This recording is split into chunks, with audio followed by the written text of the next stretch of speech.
இண்டிகா கம்பெனியோட Q2 results வந்து நம்ம நேத்து டிஸ்கஸ் வந்து பண்ணியிருந்தோம். ஸோ அத பத்தி இன்னும் டீடைல்டா கொஞ்சம் பார்க்கலாம் அப்படின்னு சொல்லிட்டு தான். ஸோ இங்க நெட் ப்ராஃபிட்ட பொறுத்தளவுல லாஸ் வந்து ஃபேஸ் பண்றாங்க. ஸோ இந்த கம்பெனி நெட் லாஸ்ல தான் வந்து இருக்காங்க. ஆனா இந்த கம்பெனியோட ரெவன்யூ வைஸ் வந்தோம் அப்படின்னா 9% இயர் ஆன் இயர்ல வந்து பார்த்தீங்கன்னா ஏறிக்கிட்டே வருது. ஸோ இங்க ரெவன்யூ வந்து ஏறுது அப்படின்னா இங்க அதிகமான மக்கள் வந்து பார்த்தீங்கன்னா உள்ள வந்துட்டு போறாங்க. அதாவது டிராஃபிக்னு சொல்லுவாங்க. ஸோ இங்க அதிகமான மக்கள் வந்து இங்க பேசஞ்சர்ஸ் வந்து இங்க உள்ள வந்துட்டு தான் போயிட்டு இருக்காங்க. அதுலயும் மெயினா இன்டர்நேஷனல் மார்க்கெட்டா வரும்போது இன்டர்நேஷனல் லெவலில் டிராவல் பண்றவங்களோட எண்ணிக்கை வந்து 26% ஓவராலா வந்து ஏறிக்கிட்டே போகுது.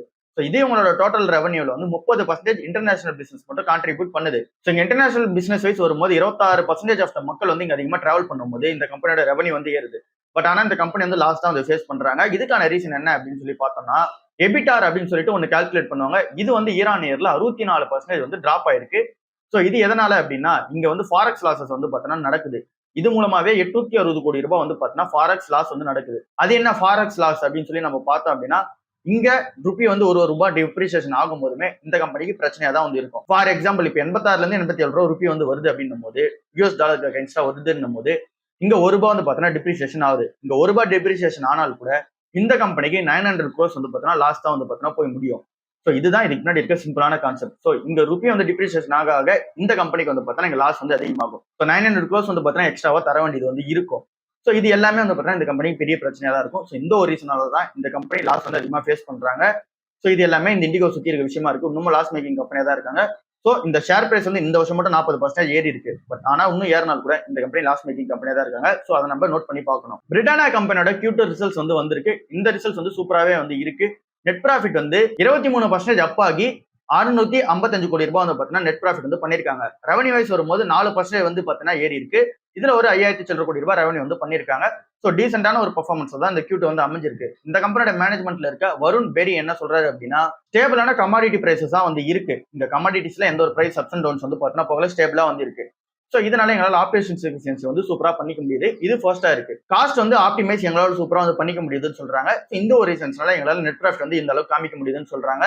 அந்த இந்த கம்பெனியோட ஃபியூச்சர் ஃபோக்கஸை பொறுத்தளவுல இங்க வால்யூம் க்ரோத் வந்து பார்த்தீங்கன்னா அதிகமா இருக்கணும். அதுக்கான ஃபோக்கஸ் என்ன பண்ணணுமோ அதை வந்து பண்ணணும். அண்ட் தென் இந்த பிராண்ட் விசிபிலிட்டியை இன்னும் கொஞ்சம் இன்டெப்தா எடுத்துட்டு போகணும். அதுக்கான ஒர்க் என்ன பண்ண முடியுமோ பண்ணணும். அண்ட் தென் ரீஜனல் லெவலில் இந்த பிராண்ட் எடுத்துட்டு போய் சேர்க்கணும். ஸோ இந்த ஒரு பிளான்ல தான் இந்த கம்பெனி வந்து போறாங்க. ஸோ இப்போதைக்கு பிரிட்டானியோட ரிசல்ட்ஸ் வந்து சூப்பரா தான் வந்து இருக்கு. பட் ஆனா என்ன நம்ம ஒரு இன்வெஸ்டா போகும்போது இந்த பிரைஸ் வந்து பார்த்தா ஜஸ்டிஃபை பண்ணல, கொஞ்சம் அதிகமா இருக்கு. ஸோ இறங்குதுன்னும் போது நம்ம பார்க்கலாம். டாடா மோட்டார்ஸ்ல ஒரு பெரிய அப்டேட் வந்து நடந்திருக்கு. அது என்ன அப்படின்னா இங்க நவம்பர் 14ஆம் தேதி இந்த கம்பெனியோட Q2 ரிசல்ட்ஸ் வந்து அனௌன்ஸ்மெண்ட் பண்ண போறதா வந்து சொல்லியிருக்காங்க. ஸோ இங்க Tata Motors passenger vehicle and then commercial vehicle ரெண்டு பிரிஞ்சதுக்கு அப்புறமா ஃபர்ஸ்ட் ரிசல்ட்ஸ் வந்து பார்த்தீங்கன்னா வரப்போகுது டாடா மோட்டார்ஸோட பேசஞ்சர் வெஹிக்கல் செக்மெண்ட் தான் வரப்போகுது நவம்பர் 14ஆம் தேதி. ஸோ இதுல நம்ம என்ன எக்ஸ்பெக்ட் பண்ணலாம் அப்படின்னா இங்க JLRோட செக்மெண்ட் வந்து பார்த்தீங்கன்னா இங்க வீக்கா தான் வந்து இருக்கு. ஏன் அப்படின்னா அங்க ப்ரொடக்ஷன் வந்து பார்த்தீங்கன்னா ஸ்டாப் ஆயிருச்சு. ஸோ இந்த ப்ரொடக்ஷனே போகலன்னும் போது சேல்ஸ் வந்து டிராப் ஆகும். சேல்ஸே நடக்கலன்னும் போது இந்த கம்பெனியோட ரெவன்யூ வந்து டிராப் ஆகும். ஸோ இதுல எதனா டிப்ஸ் இருக்கிறதுக்கான சான்சஸ் ஹெவியா வந்து இருக்கு. ஸோ இந்த ஒரு ரிசல்ட்ஸ்ல இந்த கம்பெனிக்கு வந்து பார்த்தீங்கன்னா நெகட்டிவா அமைஞ்சிருந்தும் போது இங்க மார்க்கெட்ல இறக்குனாங்க அப்படின்னா அந்த டைம்ல நம்ம போல்டா என்டர் பண்றதுக்காக வெயிட் பண்ணிட்டே இருப்போம். இந்த Q2 ரிசல்ட்ஸ் வரும்போது எப்படி இந்த மார்க்கெட்ல இந்த ஷேர் வந்து ஏத்துறாங்க இறக்குறாங்கன்னு சொல்லி வெயிட் பண்ணலாம். பட் இப்போதைக்கு பொறுத்தளவுல இந்த கம்பெனியோட பிசினஸ் சவுண்ட்ஃபுல்லா தான் வந்து இருக்கு. JLRோட பிசினஸ் சவுண்ட்ஃபுல்லா தான் வந்து இருக்கு. பட் ஆனா இந்த குவார்டர் மட்டும் பிரச்சனைல வந்து இருக்கு. ஸோ அது வந்து ரெக்டிஃபை ஆயிடும் அப்படின்றது நம்ம எல்லாருக்குமே வந்து தெரியும். ஸோ கூடவே இன்னொரு அப்டேட் என்ன அப்படின்னு சொல்லி பார்த்தோம் அப்படின்னா நம்ம எல்லாருக்குமே ஒரு டவுட் ஒன்று இருக்கும். இங்க passenger vehicle segment and commercial segment இது ரெண்டுமே வந்து தனித்தனியாக பிரிச்சுட்டாங்க அப்படின்னா டாடா மோட்டர்ஸ்ன்ற ஒரே கம்பெனியா தான் வந்து இருந்தது. ஸோ இங்க இதுக்கு முன்னாடி Nifty 50 நம்ம ஃபண்ட்ஸ்ல நம்ம இன்வெஸ்ட்மெண்ட் பண்றோம்ல. ஸோ இந்த Nifty 50 இண்டெக்ஸா இருக்கட்டும் இல்ல அப்படின்னா நம்ம இன்வெஸ்ட்மெண்ட் பண்ற ஃபண்ட்ஸா இருக்கட்டும் பேசிவ் ஃபண்ட்ஸ் அது ETF இருந்தாலுமே சரி. ஸோ இந்த ஃபண்ட்ஸ் எல்லாமே டாடா மோட்டர்ஸ்ன்ற ஒரு கம்பெனி தான் ஓன் பண்ணியிருப்பாங்க. இப்போ ரெண்டு பிசினஸா பிரிஞ்சதுக்கு அப்புறமா பேசஞ்சர் வெஹிக்கல் செக்மெண்ட் அதே மாதிரியான மார்க்கெட் கேப் இருக்கிறதுனால உள்ளே வந்து இருக்கு. இப்போ கமர்ஷியல் வெஹிக்கல் செக்மெண்ட் பிசினஸ் மட்டும் நமக்குலாம் வந்து பார்க்கும்போது நம்மளோட போர்ட்ஃபோலியோல இங்க கமர்ஷியல் வெஹிக்கல் பிசினஸ் ஆட் ஆகாம இருக்கிறதுனால லாஸ்ல வந்து பார்த்தீங்கன்னா தெரியும்.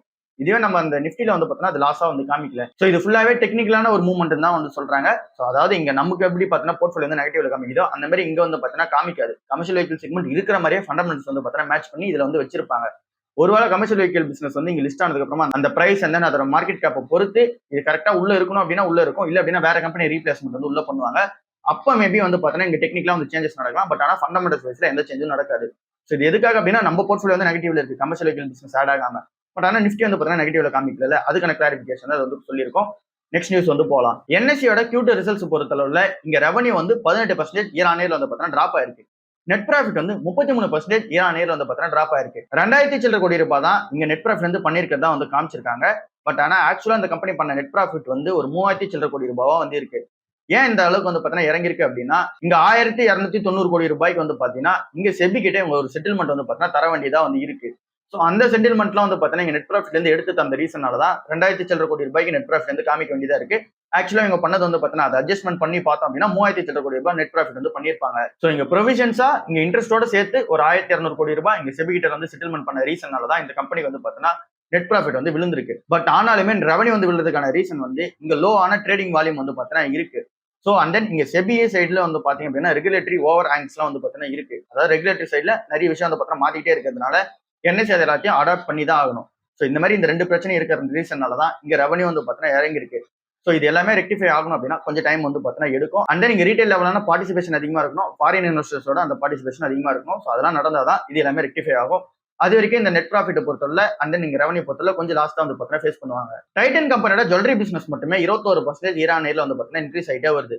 ப்ராஃபிட் மட்டுமே 55% சர்ஜ் ஆகிட்டே வருது இந்த ஜுவல்லரி செக்மெண்ட்ல இருந்து மட்டுமே. என்னதான் இங்க தங்கத்தோட பிரைஸ் வந்து ஏறிக்கிட்டே போனாலுமே இங்க கோல்டோட சேல்ஸ் வந்து பார்த்தீங்கன்னா சூப்பரா தான் நடந்துகிட்டு இருக்கு. இப்போ அதுல வந்து புது அப்டேட்டா என்ன எடுத்துட்டு வந்திருக்காங்க அப்படின்னா இங்க ஃபெஸ்டிவல் டிமாண்ட்காகவும் அண்ட் தென் வெட்டிங் சீசனை வந்து பார்த்தீங்கன்னா மெயினா டார்கெட் பண்ற விதத்துல ஒரு லான்ச் வந்து பார்த்தீங்கன்னா பண்ண போறாங்க. ரிவாகா வெட்டிங் லான்ச் அப்படின்றத வந்து பார்த்தீங்கன்னா இங்க லான்ச் பண்ண போறாங்க. ஸோ இது வந்து யாரை ஃபோக்கஸ் பண்ணி லான்ச் பண்றாங்க அப்படின்னா இங்க ஃபெஸ்டிவல் சீசன் அண்ட் நீங்க வெட்டிங் சீசனை பொறுத்து தான் லான்ச் பண்றாங்க.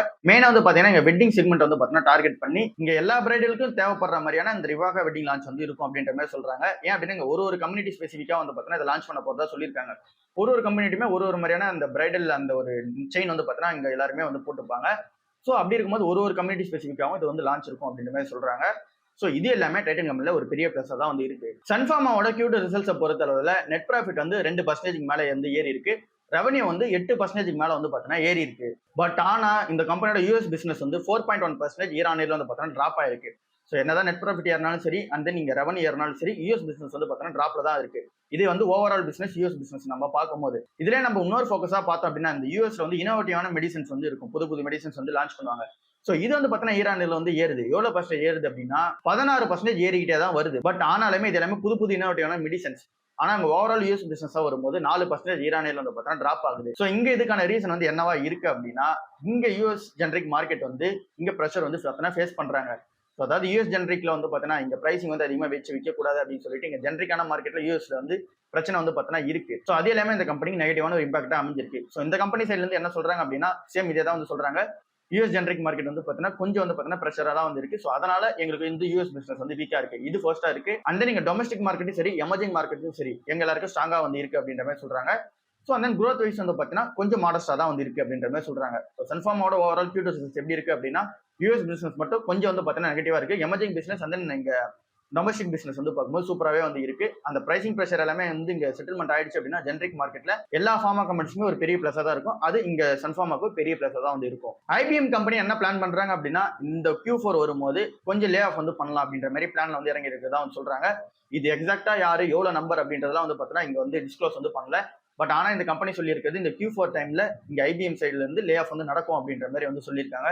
ஸோ பார்க்கலாம் இந்த லே ஆஃப் சீசன் வந்து இன்னும் கண்டினியூ ஆகிட்டே தான் இருக்கு. என்னென்னலாம் மாதிரியான அப்டேட் வருது அப்படின்னு சொல்லிட்டு பிர்லா ஓப்பஸ் கம்பெனிலையும் பிரிட்டானியா கம்பெனிலுமே ஒரு அப்டேட் நடந்திருக்கு. பிர்லா ஓப்பஸ் பெயிண்ட்ல இருக்கிற சிஓ வந்து இங்க ரிசைன் பண்ணிட்டு இங்க பிரிட்டானியால போய் வந்து பார்த்தீங்கன்னா சேர போறாரு. ஸோ பிர்லா ஓப்பஸ் கம்பெனியோட சிஓ யாரு அப்படின்னு சொல்லி பார்த்தோம் அப்படின்னா ரஷித் ஆர்கவ் அப்படின்றவங்க தான் வந்து பார்த்தீங்கன்னா பிர்லா ஓப்பஸ் பெயிண்டோட செக்மெண்ட்டுக்கு சிஓவா இருக்கிறவர். இவர் வந்து இப்ப பிரிட்டானியாவோட சிஓவா வந்து பார்த்தீங்கன்னா இங்க சார்ஜ் வந்து எடுக்க போறாரு. டிசம்பர் 15ஆம் தேதி எஃபெக்டிவா வந்து பிரிட்டானியாவோட சிஓவா வந்து இவர் மாறிடுவாரு. ஸோ பிர்லா ஓப்பஸ் பெயிண்ட்ஸை பொறுத்தளவுல இங்க ஸ்டார்ட் அப்ல இருந்து அதை வந்து பார்த்தீங்கன்னா டெவலப்மெண்ட் பண்ணி அடுத்த லெவலில் எடுத்துட்டு வந்து வரைக்கும் இவரோட ரோல் வந்து பார்த்தீங்கன்னா அதிகமா இருக்கு. ஸோ இவர் எஃப்எம்சிஜில என்ன மாதிரியான ஒரு பிளே வந்து பண்றாரு அப்படின்னு சொல்லி வெயிட் பண்ணி பார்க்கலாம். டெலிவரி கம்பெனியோட Q2 ரிசல்ட்ஸ் வந்து வந்திருக்கு. நம்ம எல்லாருக்குமே தெரியும் இது வந்து டெலிவரி பண்ற ஒரு ஆப் தான் வந்து பார்த்தீங்கன்னா இந்த டெலிவரின்றது அந்த பிசினஸ் தான் வந்து இருக்காங்க. இவங்களோட Q2 ரிசல்ட்ஸை பொறுத்தளவுல ரெவன்யூ வந்து 17% இயர் ஆன் இயர்ல வந்து பார்த்தீங்கன்னா ஏறி இருக்கு. பட் ஆனா இந்த கம்பெனி நெட் லாஸ் வந்து 50 கோடி ரூபாய் வந்து பண்றாங்க. ஸோ இங்க ரெவன்யூ வந்து என்னதான் ஏறினாலும் சரி அண்ட் தென் இந்த கம்பெனி என்னதான் வால்யூம் growth வந்து அதிகமா இருந்தாலும் சரி அதாவது அதிகமான ஆர்டர்ஸ் வந்து பார்த்தீங்கன்னா இவங்க டெலிவரியா பண்ணாலும் சரி இவங்க வந்து நெட் லாஸ் வந்து ஃபேஸ் பண்றாங்க. இதுக்கு பின்னாடி நிறைய ரீசன்ஸ் வந்து இருக்கு. ஸோ இதுக்கு பின்னாடி வந்து பார்த்தீங்கன்னா ஓவர் ஹேங்ஸ் வந்து இருக்கு அண்ட் தென் டிப்ரிசியேஷன் வந்து இருக்கு, இன்டகிரேஷன்ல வந்து பார்த்தீங்கன்னா பிரச்சனை இருக்கு. ஸோ இங்க லாஜிஸ்டிக்ஸ்லயும் வந்து பார்த்தீங்கன்னா நிறைய பிரச்சனை வந்து இருக்கு. ஸோ இந்த ஒரு ரீசனா இந்த கம்பெனி நெட் லாஸ் தான் வந்து ஃபேஸ் பண்றாங்க. இப்போ 50 கோடி ரூபாய் இருக்கு. நிறைய டைம் வந்து பார்த்தீங்கன்னா லாஸ் தான் வந்து ஃபேஸ் பண்றாங்க. ஸோ இந்த ஒரு ரீசனால இந்த கம்பெனி பக்கம் போகாமலே வந்து இருப்போம். Billion brains garage ventures limited இதோட ஐபிஓ டீடைல் வந்து எப்படி இருக்கு அப்படின்னு சொல்லி பார்க்கலாம். அதாவது குரோவோட பேரண்ட் கம்பெனி இவங்க தான். ஸோ இதோட ஐபிஓ டீடைல்ஸை பொறுத்த அளவில் நம்ம நிறைய வாட்டி டிஸ்கஸ் பண்ணிட்டோம். ஸோ ஷார்ட்டாக சொல்லணும் அப்படின்னா இங்கே லாங் டர்ம் கோல் பண்ண போறீங்கன்னும் போது செபி சைட்ல இருந்து நிறைய இஷ்யூஸ் வந்து பார்த்தீங்கன்னா கிரியேட் ஆகலாம். அதாவது அவங்க ரெகுலேட்டரி சைட்ல நிறைய சேஞ்சஸ் வந்து பண்ணாங்க. அது எல்லாத்தையும் இவங்க அடாப்ட் பண்ணி தான் ஆகணும். அது வந்து இவங்க நெட் ப்ராஃபிட் எக்ஸ்கியூஸ் பண்ற மாதிரி இருந்தாலும் சரி இவங்க அடாப்ட் பண்ணி தான் ஆகணும். ஸோ இது வந்து ஃபர்ஸ்ட் ரீசன் நெகட்டிவான கன்சர்னா பார்க்கும்போது. செகண்ட் ரீசன் வந்து இங்க F&Oல அதிகமான மக்கள் வந்து பார்த்தீங்கன்னா ப்ளே பண்ண மாட்டாங்க. 62% இவங்களோட ரெவன்யூ வந்து F&Oல இருந்து தான் வருது. அது வந்து இப்ப கம்மியாகிட்டே வருது. ஸோ அது எல்லாமே இந்த கம்பெனிக்கு பெரிய பிரச்சனையா தான் வந்து இருக்கும். ஸோ இந்த கம்பெனி நம்ம ஸ்டாக் வாங்குறது மூலமாவோ இல்ல அப்படின்னா கமிஷன் ஃபீஸ் அந்த MTF பண்ற மூலமாவோ வர ரெவன்யூ அவங்க மேக் பண்ற ரெவன்யூ வந்து பார்த்தீங்கன்னா கம்மி தான். F&Oல தான் அதிகமான ரெவன்யூ வந்து மேக் பண்றாங்க. ஸோ இது எல்லாமே உங்களுக்கு ஓகே அப்படின்னா நீங்க தாராளமா இந்த கம்பெனியை லாங் டேர்ம் பர்பஸ்க்காக வந்து பார்த்தீங்கன்னா கன்சிடர் பண்ணி பார்க்கலாம். இல்ல எனக்கு ஷார்ட் டைம் லிஸ்டிங் என்ன வேணும் அப்படின்னா 15% தான் இன்னைக்கான டேட்டா படி கிரே மார்க்கெட் பிரீமியமா வந்து இருக்கு. ஸோ அப்படின்னா நீங்க லிஸ்டிங் எக்ஸ்பெக்ட் பண்றது ஒரு 10-20% எக்ஸ்பெக்ட் பண்ணலானே வச்சா கூட இதுதான் உங்களுக்கான லிஸ்டிங் என்ன வந்திருக்கு. இந்த பர்சன்டேஜ் ஓகே அப்படின்னா தாராளமா நீங்களும் வந்து அப்ளை பண்ணி பார்க்கலாம் ஷார்ட் டேர்முக்காக பார்க்கும்போது. பட் ஆனா நான் இந்த கம்பெனில அப்ளை வந்து பண்ணல. ஒருவேளை ஒரு 30% லிஸ்டிங் வந்து கிடைக்கிறதுக்கான சான்சஸ் இருக்கு அப்படின்னா மட்டும் இறங்கலாம்னு சொல்லி வெயிட் பண்ணிட்டு இருந்தேன். ஸோ அது வந்து கிடைக்கிற மாதிரி தெரியல. நாளைக்கு வந்து பார்த்தீங்கன்னா ஓப்பனாக தான் இருக்கும் போது பார்க்கலாம் நாளைக்கான டேட்டால எப்படி இருக்கு அப்படின்னு சொல்லிட்டு கூட இன்னைக்கான நிலவரப்படி இதுதான் இருக்க நியூஸா வந்து இருக்கு. டாடா மோட்டார்ஸோட பேசஞ்சர் வெஹிக்கிள் செக்மெண்ட்ல ஒரு பெரிய அப்டேட் வந்து நடந்திருக்கு. அவங்க வந்து டாடா சியாரா எஸ்யூவி அப்படின்னு சொல்லிட்டு ஒன்று வந்து பார்த்தீங்கன்னா லான்ச் பண்ண போறாங்க. டாடா சியாரா எஸ்யூவின்றது இப்பதான் புதுசாக வந்து லான்ச் பண்ண போற ஒரு எஸ்யூவியா வந்து பார்த்தீங்கன்னா இருக்கு. ஸோ இதை வந்து லான்ச் பண்றது எப்படி வந்து பண்ண போறாங்க அப்படின்னா இந்தியன் விமன் கிரிக்கெட் டீம் வந்து பார்த்தீங்கன்னா இப்போ ஜெயிச்சுட்டு வந்திருக்காங்க கப்பை. ஸோ இவங்க கப்பை ஜெயிச்சுட்டு வந்ததுக்கான செலிப்ரேஷன்ஸ் வந்து பார்த்தீங்கன்னா நடக்க போகுது. அந்த டைம்ல ஒரு ஆளுக்குமே டாப் லெவலான டாடா சியாரா எஸ்யூவி வந்து பார்த்தீங்கன்னா கொடுக்குறதா வந்து சொல்லியிருக்காங்க. ஒரு பிளேயருக்கும் டாப் எஸ்யூவி வந்து பார்த்தீங்கன்னா தரப்பதான் சொல்லியிருக்காங்க. ஸோ இது மூலமா இந்த கம்பெனிக்கு வந்து என்ன பிளஸ் அப்படின்னு சொல்லி பார்க்கும்போது இதை மக்கள் ஃபுல்லா எல்லாம் பார்த்துட்டே இருப்பாங்க. ஸோ இது மூலமா ஒரு பிராண்ட் விசிபிலிட்டி வந்து பார்த்தீங்கன்னா கிடைக்கும். ஸோ ப்ரொமோஷன் ஆஸ்பெக்ட்ல தான் இதையும் நம்ம வந்து பார்த்தீங்கன்னா பார்க்கணும். ஸோ இது என்னைக்கு நடக்க போகுது அப்படின்னா நவம்பர் 25 இந்த வேரியன்ட் வந்து பார்த்தீங்கன்னா லான்ச் பண்ண போறாங்க. இந்த செலிப்ரேஷன் எப்போ நடக்குதோ அப்போ வந்து பார்த்தீங்கன்னா இதை கையில வந்து கொடுத்துருவாங்க. ஒரு ஆளுக்கும் டாப் லெவலான அந்த ஒரு எஸ்யூ வந்து பார்த்தீங்கன்னா கொடுப்பாங்க. ஸோ இது வந்து டாடா மோட்டார்ஸோட அந்த புது செக்மெண்ட்டுக்கு அந்த புது எஸ்யூவிக்கு வந்து பார்த்தா ஒரு பெரிய பிளஸா தான் வந்து இருக்கு. Tube investment of India TII இந்த கம்பெனியோட Q2 ரிசல்ட்ஸ் வந்து வந்திருக்கு. நெட் சேல்ஸை பொறுத்தவரை 12% வந்து பார்த்தீங்கன்னா ஈரானியர்ல சேல்ஸ் வந்து பார்த்தீங்கன்னா காமிக்கிறாங்க. ஸோ இங்க சேல்ஸ் வைஸ் வரும்போது சூப்பரா வந்து இருக்கு. பட் ஆனா இங்க ப்ராஃபிட் வைஸ் வரும்போது ஃபிளாட்டா தான் வந்து இருக்கு. 300 கோடி ரூபாய் தான் இங்க ப்ராஃபிட் வந்து பண்ணிருக்காங்க அப்படின்னா நெட் ப்ராஃபிட் வந்து பண்ணிருக்காங்க அப்படின்னா அதே தான் இந்த Q2ல வந்து பண்ணிருக்காங்க. ஸோ 300-305 கோடி ரூபாய் தான் நெட் ப்ராஃபிட்டா வந்து இருக்கு.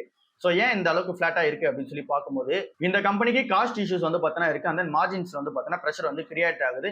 இது எல்லாமே இந்த கம்பெனியோட வால்யூம் வந்து என்னதான் growth இருந்தாலும் சரி ரெவன்யூ வந்து நல்லாவே ஏறி இருந்தாலும் சரி ப்ராஃபிட் வந்து பார்த்தீங்கன்னா மேக் பண்றது கொஞ்சம் கஷ்டப்படுறாங்க. ஸோ இதுதான் இந்த டியூப் இன்வெஸ்ட்மெண்டோட Q2 ரிசல்ட்ஸா வந்து இருக்கு. ஜைடஸ் வெல்னஸ் கம்பெனியோட Q2 ரிசல்ட்ஸ் வந்து வந்திருக்கு. ஜைடஸ் லைஃப் சயின்சஸ் வேற, வெல்னஸ் வந்து வேற. வெல்னஸ் பொறுத்த அளவுல Q2 ரிசல்ட்ஸ் வந்து நெகட்டிவா தான் வந்து இருக்கு. நெட் லாஸ் தான் வந்து பண்ணிருக்காங்க. 50 கோடி ரூபாய் நெட் லாஸ் வந்து பண்ணிருக்காங்க. போன வருஷம் பண்ணது 20 கோடி ரூபாய் ப்ராஃபிட் வந்து பண்ணாங்க. இப்ப பண்றது 50 கோடி ரூபாய் நெட் லாஸ் வந்து பண்ணிருக்காங்க. இதுக்கான ரீசன் என்ன அப்படின்னு சொல்லி பார்க்கும்போது நிறைய அக்யூசேஷன்ஸ் வந்து பார்த்தீங்கன்னா பண்ணிக்கிட்டே இருந்தாங்க. அந்த நியூஸ் எல்லாமே நம்மளும் சொல்லிட்டே இருந்தோம். ஸோ அந்த அக்யூசேஷன்ஸ் பண்றாங்க அப்படின்னா அது எல்லாத்தையும் கன்சாலிடேஷன் வந்து பண்ணணும். ஸோ அது எல்லாத்தையும் கன்சாலிடேஷன் வந்து பண்ணும்போது இவங்க கிட்ட எவ்வளவு அமௌண்ட் இருக்கோ அது எல்லாத்தையும் கொடுத்து தானே வாங்கியிருப்பாங்க. ஸோ இந்த மாதிரியான கன்சாலிடேஷன் வந்து நடக்கும்போது நெட் லாஸ் வந்து பார்த்தீங்கன்னா தெரியுது. இது எல்லாமே நியர் டேர்ம்ல இருக்கும்.